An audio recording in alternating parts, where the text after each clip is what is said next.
Hello 18! Welcome back to my channel. Good update tayo about SB19 of course. Ayon sa update ng Turismo Central Luzon, ang SB19 umaarangkada sa Japan until now.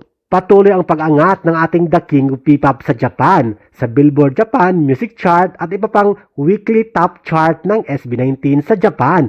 Heto nga, kinabog ang J-pop ng ating The King of P-pop sa mga weekly chart.